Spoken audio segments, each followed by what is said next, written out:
Okay, let's take a quick look at the standpipe. There's a meter on the front which records the water usage, and it's important to check that the numbers are changing after each use. This indicates that the meter's recording correctly. It's also a good idea to have a look under the standpipe and clean out any rocks that may be caught in there. This will also restrict water flow. Find a clean hydrant in a quiet area, if possible in an industrial area, as this will attract a lot less attention.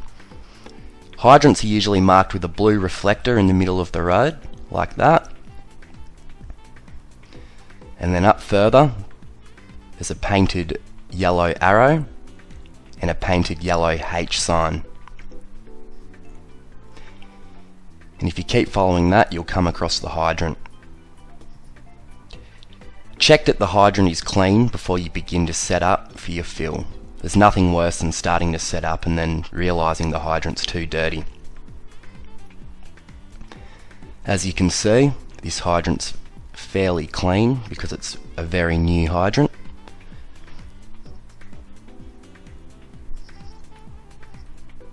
So as I said, it might also be necessary to clean out any rocks or dirt, as he's doing in this.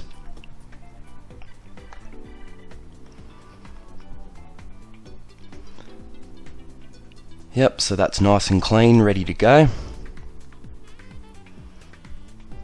Now that you've found a suitable hydrant, set up the appropriate safety signs and cordon off the area with cones to keep any member of the public away from the area. Once you have set up your cones and signage, you can now go ahead and retrieve your standpipe from your vehicle. Make sure that your standpipe's locked at all times when it's not being used, as it's a very expensive piece of equipment. I think they might actually be worth about $1,000 each. Notice he is winding the end of the thread. This makes it easier to fit into the hydrant. So go ahead and do that, and then place the standpipe into the hydrant and screw it in a clockwise direction. Keep doing this until the standpipe feels tight in the ground. See, it's still looking very loose there. Now it's getting tight. So once you've done that, keep your face away from the hydrant and turn the tap on in a clockwise direction to give the hydrant a really good flush. And once again, this will get all of the dirt out and will stop it from entering your mix.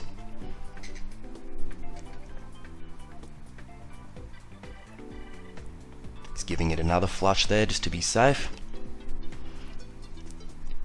So you can now go ahead and connect the fill hose between the standpipe and your vehicle.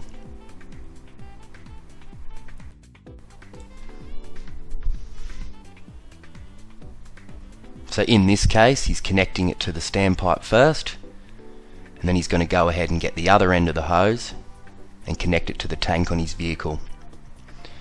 Now the place where you connect it to will be different on every vehicle, so ask someone if you don't know where it is.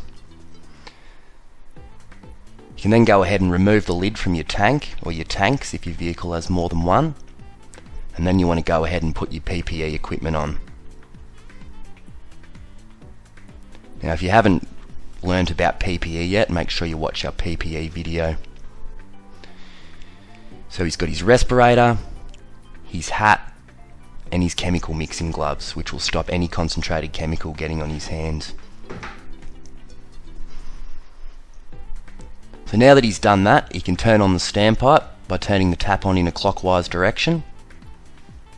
That'll activate the water flow, but before it'll go into the tank, he needs to turn on his valve like that, and now the water will start going into the tank. Keep the water flow at a minimum at this point while you prepare and add your chemicals to the tank. The digits on the meter will indicate how much water is coming out of the hydrant in kilolitres. You can now add your chemicals to your tank, and for more information on mixing, make sure you have a look at our chemical mixing procedure. Once your tank's at the desired level, go ahead and turn off the main valve, and then the main tap on the standpipe can be turned off after that. Use the bilge pump to recirculate the chemical. Now he's turning on the bilge pump.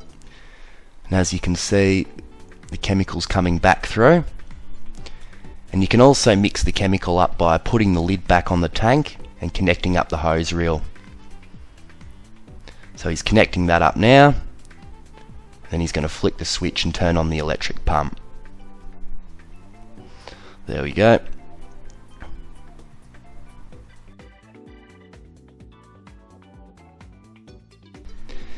You can now go ahead and disconnect the fill hose from the standpipe and remove it from the ground. So as you can see, he's turning it in an anti-clockwise direction to get it out of the hydrant. And once you've done that, make sure that you put the lid back on the hydrant to make sure that you don't forget about it. Now keep in mind, if you are doing a fill in Brisbane, you are required to retrieve the new meter reading from the standpipe and record it in the logbook provided by the council. On the Gold Coast, the asset manager will get the standpipe readings, I think it's once a month or something like that. So go ahead and lock your standpipe back up to your vehicle, because as I said, you really don't want to get this stolen off of your truck. So he's putting his lock back on there now, and make sure you keep your key on your car keys or keep it somewhere where you know it is. You can now wind up your fill hose and put it back on your vehicle. Make sure that it's secured correctly. You can do up the sides of your tray and lock them in place, and then go and pack up any safety cones that you've used.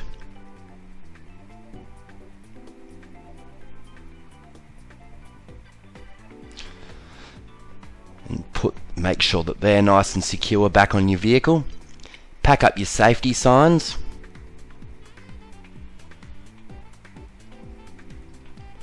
And finally, before you leave the fill site, make sure that your rotating safety beacon has been turned off.